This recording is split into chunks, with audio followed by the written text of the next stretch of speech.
Hello students, I hope आप सबकी preparation बहुत अच्छी चल रही होगी आपके इकोनॉमिक एग्ज़ाम की। एंड बाकी आपका जो भी एग्ज़ाम्स है, अगर इन बिटवीन में लाइक इंग्लिश का है या जो भी है, इंग्लिश तो है ही, और भी कोई अगर किसी का एग्ज़ाम पढ़ता है, हिंदी या कुछ भी एग्ज़ाम पढ़ता है, तो आप सब अपनी प्रिपरेशन कर ही रहे होगे इकोनॉमिक्स की भी। तो आज की वीडियो में मैं इकोनॉमिक्स में इंडियन इकॉनमी के बहुत इंपॉर्टेंट क्वेश्चंस कवर करने वाली हूँ। पहले के मैंने 3 पार्ट्स कवर कर रखे हैं, जिसमें मैंने 5 ईच करके क्वेश्चंस करा रखे हैं। एक बहुत इंपॉर्टेंट, बहुत रिपीटेड क्वेश्चंस है वो PYQ बेस्ड के। आज भी मैं इसी सीरीज़ को कंटिन्यू करने वाली हूँ, इंपॉर्टेंट क्वेश्चन करने वाली हूँ। तो आज की वीडियो में मैं क्वेश्चन नंबर 10 कराने वाली हूँ।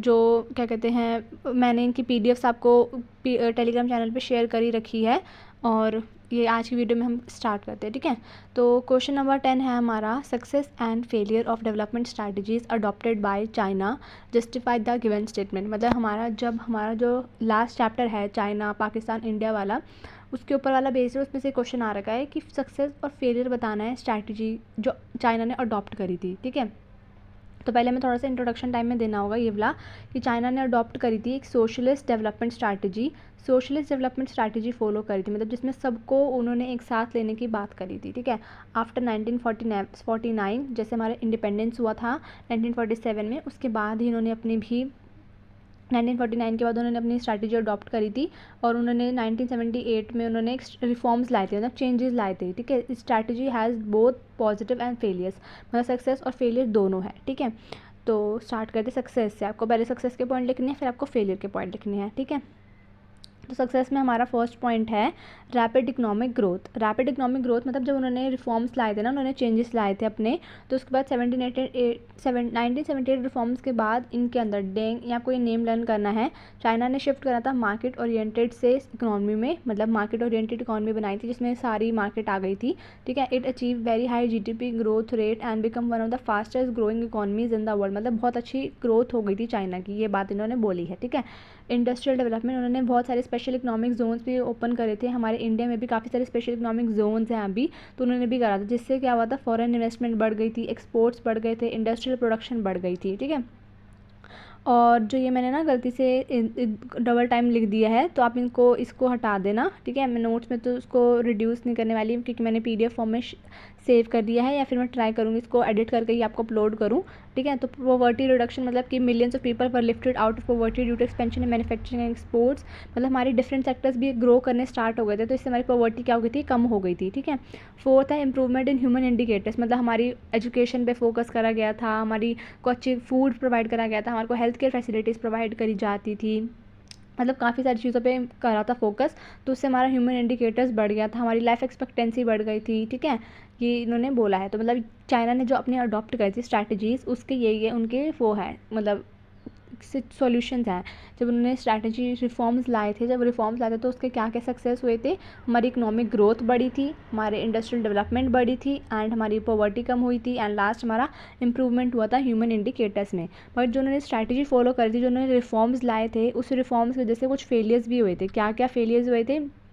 फर्स्ट हमारा है ग्रेट लीप फॉरवर्ड फेलियर 1958 में इन्होंने पॉलिसी जो इन्होंने इंट्रोड्यूस की थी माओ ज़ेडोंग ने, led to severe famine and millions of death due to poor planning उनकी अच्छी नहीं थी, तो इसकी वजह से नेगेटिव इम्पैक्ट पड़ा था। सेकेंड हमारा है इनकम इनक्वालिटी में क्या है, large gap become rural and urban areas after reforms. मतलब कि जो इनकम इनक्वालिटी का पॉइंट है ना, आप काफ़ी सारे फेलियर्स में डाल सकते हो इसको। इनकम इनक्वालिटी का मतलब क्या है कि जो हमारे 2 सेक्टर्स होते हैं, एक होता है रिच और एक पुअर। एक रिच होता है, पुअर। जो रिच होते हैं ना, और ज़्यादा रिच होते जाते हैं, मतलब उनका रिचनेस बढ़ती जाती है। ठीक है, और जो पुअर होते हैं वो और पुअर होते जाते हैं। तो ये है इनकम इनक्वालिटी का रीज़न। ठीक है, एनवायरमेंटल डिग्रेडेशन, मतलब हमारी जो लैंड है, इतनी ही लैंड है, पहले हमारी इतनी लैंड पे सिर्फ इतनी ही हमारी इंडस्ट्रीज थी, अब इतनी लैंड के ऊपर उन्होंने सब में इंडस्ट्रीज़ ग्रो कर दी, मतलब सब में इन्होंने इंडस्ट्रीज़ बना दी, मतलब यहाँ सारी जगह इंडस्ट्रीज़ है, तो इससे हमारे इन्वायरमेंट के ऊपर नेगेटिव इम्पैक्ट होता है, मतलब हमारा इन्वायरमेंट डैमेज होता है, पॉल्यूशन बढ़ता है, पॉपुलेशन भी बढ़ती है। ठीक है, तो इसका इन्वायरमेंट पर अच्छा इम्पैक्ट नहीं होता। फोर्थ हमारा है लिमिटेड पॉलिटिकल फ्रीडम, मतलब despite economic reforms political control remain strict, मतलब कंट्रोल बहुत ज़्यादा क्या था, स्ट्रिक्ट रहा था, मतलब नॉर्मल पब्लिक के पास, मिडिल क्लास के पास, या जो रिच हैं, किसी के पास भी इतनी अथॉरिटी नहीं थी अपने आंसर सोल्यूशन देने की। सो ये इनका एक मेजर पॉइंट है। ठीक है, कंक्लूजन दोगे आप। 10 China's development strategy was successful in achieving rapid economic growth and poverty reduction, but it also face serious failure such as inequality, environmental issue and lack of political freedom.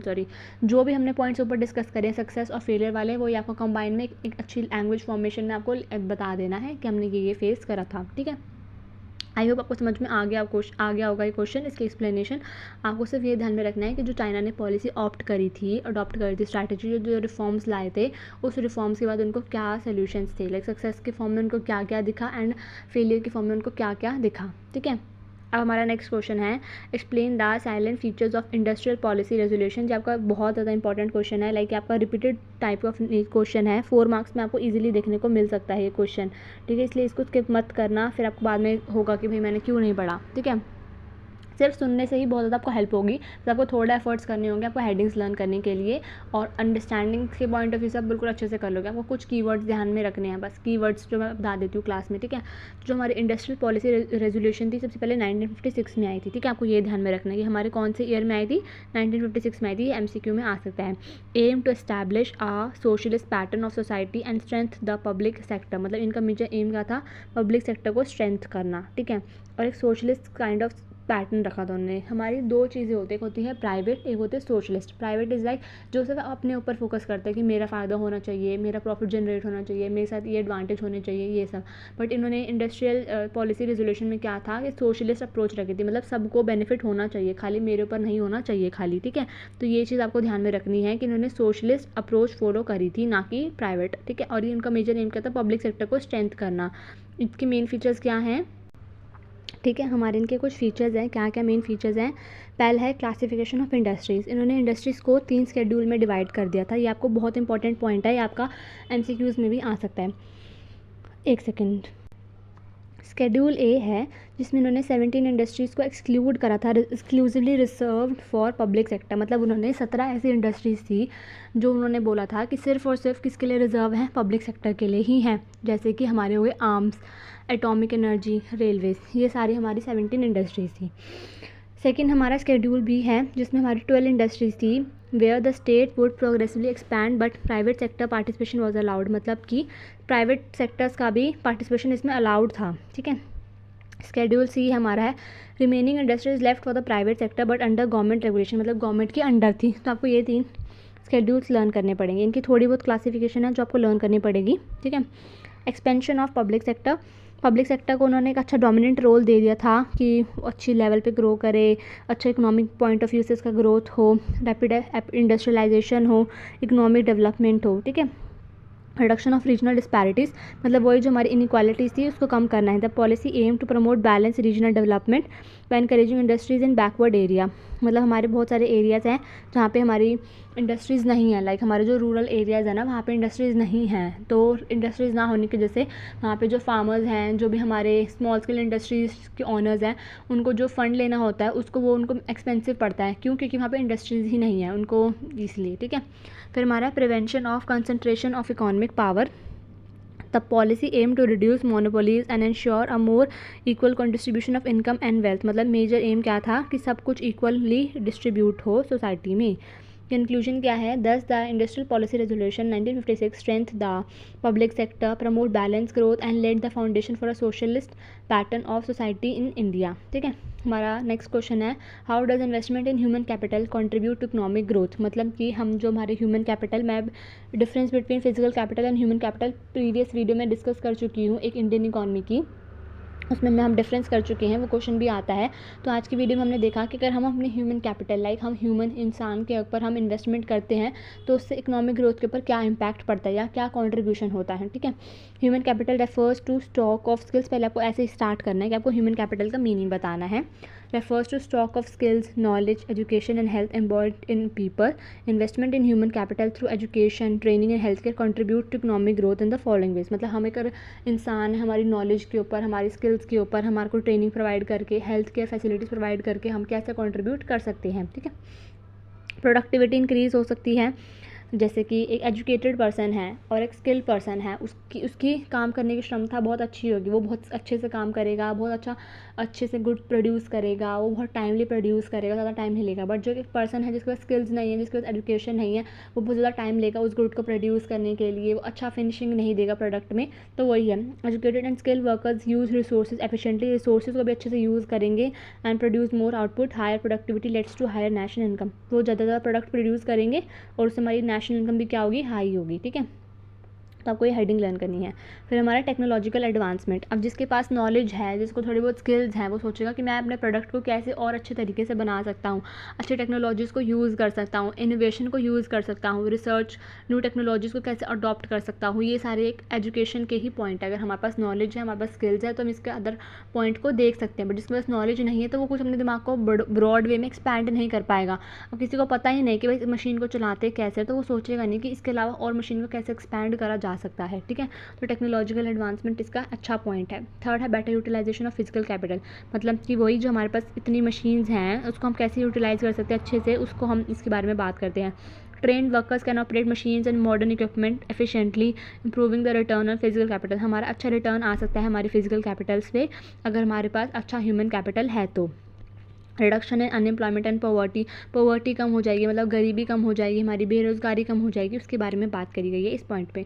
Education and skill development create employment opportunities, increase earning capacity and improve living standards. फिर आप conclusion दे दोगे कि this investment in human capital enhances productivity, promote innovation and lead to sustain economic growth and development. ठीक है, next question है हमारा, explain the role of government in reducing unemployment. Government का क्या रोल है हमारा अनएम्प्लॉयमेंट को कम करने के लिए। अनएम्प्लॉयमेंट मतलब बेरोज़गारी, जब लोग काम करना चाहते ही नहीं, जब काम करना नहीं चाह रहे लोग, अनएम्प्लॉयमेंट है, जिनके पास काम नहीं है अवेलेबल, उसको कम करने के लिए गवर्नमेंट ने क्या करा है। ठीक है, तो पहले आपको बताना है क्या करा है गवर्नमेंट ने इंट्रोडक्टरी पॉइंट ऑफ व्यू से। Unemployment is a serious problem in developing countries like India. The government plays an important role in reducing unemployment through the following measures. Promote करा गवर्नमेंट ने एम्प्लॉयमेंट ओरिएंटेड ग्रोथ, मतलब government ने बहुत सारे program start करे हैं basically. The government should encourage labour intensive industries such as small scale and cottage industries. मतलब government ने क्या करा कि बहुत सारे हमारी इंडस्ट्रीज़ हैं जहाँ पे मशीन लगी होती है तो उससे कम लेबर की रिक्वायरमेंट होती है। बट गवर्नमेंट ने ऐसी बहुत सारी small scale industries and cottage industries भी कर रखी हैं जहाँ पे लेबर ही काम कर सकती है, लेबर की ही रिक्वायरमेंट होती है। उससे हमारी अनएम्प्लॉयमेंट क्या हो जाएगी, कम हो जाएगी। Which generate more employment opportunities with less capital. ठीक है, तो ये आ गया आपको इन्वेस्टमेंट इन इंफ्रास्ट्रक्चर। गवर्नमेंट ने हमारा इन्वेस्टमेंट करी इंफ्रास्ट्रक्चर में, ये वाला पॉइंट बहुत इंपॉर्टेंट है, जिसमें क्या है इन्वेस्ट करा रोड में, रेलवे में, पावर, इरिगेशन में। इन सब में क्या होता है, एम्प्लॉयमेंट की नीड होती है, इससे हमारा एम्प्लॉयमेंट अपॉर्चुनिटीज़ स्टार्ट हो जाएंगी। Skill development and education through vocational training and skill development programs the government enhances employability of youth and reduce structural unemployment. Structural unemployment हम अपनी वही इंडियन इकोनॉमी का पार्ट 2 में डिस्कस कर चुके हैं ऑलरेडी, या पार्ट 1 में, I don't remember exactly, but मैं डिस्कस कर चुकी हूँ ऑलरेडी आपको। ठीक है, तो हम उसमें इंडियन इकोनॉमी के पार्ट में डिस्कस नहीं करा है मैंने स्ट्रक्चरल अनएम्प्लॉयमेंट, मैंने aggregate demand and aggregate supply वाले में डिस्कस कर रखा है, आई रिमेंबर दैट।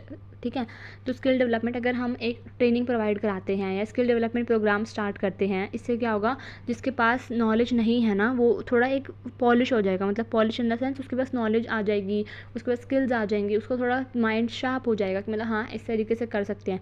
तो जब इस तरीके से काम हो जाएगा तो उससे क्या हो जाएगा, अनएम्प्लॉयमेंट क्या हो जाएगा, कम हो जाएगा। ठीक है, या फिर स्ट्रक्चरल अनएम्प्लॉयमेंट भी हमारा कम हो जाएगा। ठीक है, इम्प्लीमेंटेशन ऑफ एम्प्लॉयमेंट स्कीम्स, मतलब गवर्नमेंट ने हमारी ये वाली स्कीम भी स्टार्ट कर रखी है। Mahatma Gandhi National Rural Employment Guarantee Act जो प्रोवाइड करता है guarantee wage employment in rural area, मतलब रूरल एरिया में जनरली काम नहीं होता, लोगों के पास अनएम्प्लॉयमेंट बहुत ज़्यादा होती है। तो इस केस में ये वाली स्कीम आई थी, इस स्कीम को ही लॉन्च करा था। इस स्कीम को लॉन्च करने के बाद ही हमारी अनएम्प्लॉयमेंट क्या हो गई थी, कम होनी स्टार्ट हो गई थी, क्योंकि ये गारंटी था कि आपको इतने दिन काम करना ही करना पड़ेगा। अब आपका क्वेश्चन आ सकता है ऐसा कि right a short note on MG NREGA. ठीक है, एमजी नरेगा पे आपका क्वेश्चन आ सकता है शॉर्ट नोट लिखने के लिए 3 मार्क्स में, तो वो भी मैं फ्यूचर की क्लास में आपको कवर कराऊंगी इसके बारे में अच्छे से, क्या होता है एमजी नरेगा, या फिर आपको एक हेडिंग फॉर्म में दे दिया जाएगा कि ये है, ये बताओ किस चीज़ से रिलेटेड है। तो आपको इसके बारे में बताना होगा कि अनएम्प्लॉयमेंट है, अनएम्प्लॉयमेंट कम होती है इस एमजी नरेगा प्रोग्राम के अंदर। गवर्नमेंट ने इंट्रोड्यूस इसीलिए करी थी ताकि जो भी हमारे इकोनॉमी में अनएम्प्लॉयमेंट ज़्यादा है वो कम हो सके। ठीक है, तो ऐसे करके आपका क्वेश्चन आ सकता है एमजी नरेगा के ऊपर। ये कब आया था? ये 2005, ये 2005 में आया था, ठीक है, 5 या 4 में आया था, ये मुझे अच्छे से याद नहीं है, बट इसी टाइम पीरियड में आया था जनरली, ठीक है, 2004 या 5 के बीच में आया था। तो जब मैं आपको एमजी नरेगा पूरा फुली फ्लैश्ड फॉर्म में कराऊंगी तो आपको मैं अच्छे से बता दूंगी, इसके की पॉइंट्स बता दूंगी मेजरली 3 पॉइंट के, 3 या 4 मार्क्स के अकॉर्डिंग, क्योंकि 6 मार्क्स में कभी भी क्वेश्चन आया नहीं है, 3 मार्क्स में या 4 मार्क्स में ही आएगा जनरली, ठीक है। फिर आप कंक्लूजन दे दोगे, दस through infrastructure development, skill formation, promotion of labour intensive industries and employment skills schemes, the government play a crucial role in reducing unemployment and promoting economic development, ठीक है। तो हमने आज की क्लास में देखो 4 क्वेश्चन कवर करे हैं, 4 क्वेश्चन करे हैं, ये चारों क्वेश्चन PYQ में से ही लिए हैं मैंने। आपको मैं कुछ भी क्वेश्चन ऐसे नहीं बना रही कि मैं अपने अकॉर्डिंग, कि मेरे को जो इजी लग रहा है या मेरे अकॉर्डिंग जो भी मुझे लग रहा है कुछ भी आ जाएगा, ऐसा कुछ भी ऐसा आलतू फालतू का कंटेंट मैं प्रोवाइड नहीं करा रही। मैं सिर्फ उससे PYQ बेस्ड कंटेंट बता रही हूँ, जो बहुत रिपीटेड क्वेश्चन है जनरली वो ही ले रही हूँ अभी, सो दैट आपके पास अगर किसी ने कुछ भी नहीं पढ़ा, इन क्वेश्चन को पढ़ लोगे, इनमें से क्वेश्चन रिपीट होकर आ जाएंगे, या इसी टॉपिक से रिलेटेड कुछ भी लैंग्वेज फॉर्मेशन में डिफरेंट आ जाएगा कि ह्यूमन कैपिटल फॉर्मेशन क्या है, या कुछ अलग तरीके से क्वेश्चन आ जाएगा, तो उसको आप टैकल कर सकोगे। बस इतना सा मेरा मेजर वर्क है कि मैं आपको प्रोवाइड करा रही हूँ कंटेंट जो बहुत अच्छा है। आप ऐसा मतलब विश्वास कर लो कि अगर आप पढ़ोगे मेरे से अच्छे से, अपनी मेहनत करोगे, तो आप अच्छा स्कोर करोगे ही करोगे अचीव, आपके मार्क्स अच्छे आएंगे, आपको टेंशन लेने वाली कोई बात नहीं है। बस मेरा इतना ही कहना है आप सबसे कि अब आपका आज देखो थर्ड हो गई, 3 मार्च हो गई, ठीक है, 3 मार्च भी लगा लो, एक तरीके से ख़त्म ही हो गई है, मतलब बहुत कम टाइम बच रहा है। अब आपके पास मैंने 6 मार्च तक का स्केड्यूल बता रखा था आपको कि अगर 6 मार्च तक आप अपना स्केड्यूल फॉलो कर लेते हो तो आपका इंडियन इकॉनमी, सॉरी नॉट आपका मैक्रो, इंडियन इकॉनमी एक बारी सारा पूरा सिलेबस हो जाएगा कंप्लीट 80 to 90%। फिर आपके MCQs बच जाएंगे। अब आने वाली कुछ ही वीडियोज़ में मैं इंडियन इकॉनमी का 1 पार्ट या 2 पार्ट और लेकर आऊँगी, इंडियन इकॉनमी कंप्लीट हो जाएगी आपकी, एंड मैक्रो इकोनॉमिक्स में कंप्लीट करा चुकी हूँ। इसमें मनी एंड बैंकिंग वाला चैप्टर है वो भी मैं एक ही वीडियो में पूरा 1 शॉट में कंप्लीट करा दूँगी, क्या मनी है, ये सब चीज़ें। फिर मैं आपके MCQs कराऊंगी हर चैप्टर के, लाइक नेशनल इनकम के MCQs, मन के एंड ADS के, हर एक चैप्टर के आपके MCQs कराऊंगी। फिर उसके बाद मैं एक पेपर से पहले आपकी डेली 1 शॉट वाली मैराथन लेकर आऊँगी, जिसमें मैं हर चैप्टर को 1 शॉट में कंप्लीट करा सकूँ। लाइक नेशनल इनकम कराऊंगी पूरा का पूरा एक ही गो में, ऐसे ही मनी, ऐसे आपके हर चैप्टर की रिवीजन भी हो जाएगी, और जो की पॉइंट्स हैं, जो आपको कीवर्ड्स आपको पेपर में मेंशन करने ही करने हैं, वो सब भी बता दूँगी साथ ही साथ। बस मैं आप सबसे इतना ही एफर्ट्स चाहती हूँ कि मैं अगर आप सबके लिए एफर्ट्स कर रही हूँ तो आप सभी मेरी इस मेहनत को सपोर्ट करो, मेरी वीडियोज़ जो मैं बना रही हूँ आप सबके लिए, आप अपने क्लासमेट्स के साथ शेयर करो ताकि वो सब भी पढ़ें, वो सब भी पास हो जाएं। लास्ट मोमेंट का टाइम है, ठीक है। और चैनल को सब्सक्राइब करना, शेयर करना ज़्यादा से ज़्यादा, क्योंकि मुझे इतने ज़्यादा एफर्ट्स दिख नहीं रहे हैं। मुझे जिस वीडियो में बोलते हैं कि कमेंट करना आंसर, आप उस सब वीडियोज़ में कमेंट ही नहीं करते आंसर्स को। मैं आंसर्स कमेंट कराती हूँ सिर्फ और सिर्फ आपकी मेहनत के लिए कि आपने क्वेश्चन सॉल्व करके देखा भी है या नहीं देखा, क्योंकि मैं क्वेश्चन प्रोवाइड करा रही हूँ, आप उसको सॉल्व करके नहीं देखोगे, आपको पेपर में होगा कि काश मैं सॉल्व कर लेता, काश मैं सॉल्व कर लेती। तो मेरा कुछ नहीं है, मैं सिर्फ आपको कंटेंट प्रोवाइड करा रही हूँ, मैं आपको लर्न कराने की कोशिश करती हूँ, मैं आपको समझाने की कोशिश करती हूँ, बट मैं ये भी चाहती हूँ कि आप मेरे को थोड़ा रिस्पॉन्ड बैक करो कि भाई हाँ मैम ने कराया है कुछ, तो हमें उनको आंसर देना चाहिए। आज उस टाइम वीडियो देखते वक्त अगर आप सिर्फ सुन रहे हो, उस टाइम आप आंसर नहीं दे सकते, इट इज़ ओके, क्योंकि मैं भी अपनी जब स्टडी फेज में थी, मैं भी कोई वीडियो देख रही होती थी, उस टाइम मेरे पास नोटबुक पेन वगैरह नहीं होता था, मैं सिर्फ सुनती थी। बट उसके बाद जब मैं दोबारा उस वीडियो को सुनती थी या नोट्स बनाती थी, तो मैं उसके जो कमेंट सेक्शन में जो जिन भी टीचर से मैं पढ़ती थी, मैं उनके कमेंट में बताती थी कि ma'am this is the answer, ठीक है। तो कुछ टीचर्स होते हैं जिनके पास इतने ज़्यादा स्टूडेंट्स होते हैं, वो कमेंट का जवाब भी नहीं दे पाते कि भाई हाँ बच्चों ने आंसर सही दिया भी है या नहीं दिया। बट मेरे पास अभी स्टूडेंट्स भी कम हैं, एंड मुझे कुछ बच्चों से बहुत अच्छा पॉजिटिव फीडबैक भी मिलता है कि मैम आप बहुत अच्छा पढ़ा रहे हो, बहुत ईजी लैंग्वेज में पढ़ा रहे हो। बट मैं भी यही चाहती हूँ कि आप जो मैं आपको क्वेश्चन दे रही हूँ या होमवर्क दे रही हूँ, आप उसके आंसर्स दो, वो आपके लिए नेसेसरी है। बाकी तो कोई बात नहीं, बस मेरा मेरा मेन वर्क यही है, मेरा यही कहना है कि पढ़ते रहो अपने पेपर के लिए अच्छे से, मैं आप सबके साथ हूँ। एंड कोई भी डाउट होता है, कोई भी क्वेश्चन मेरे कुछ भी इशू आता है आपको कि आपको लर्न नहीं हो पा रहा या आपको कुछ समझ में नहीं आ रहा, तो आप मेरे से पूछ सकते हो, मैं आपको बता दूँगी दोबारा से, ठीक है। एंड शेयर करना ज़्यादा से ज़्यादा इस वीडियो को, इस चैनल को, एंड सपोर्ट दिखाओ आप सब अपना। And thank you so much, follow for more content.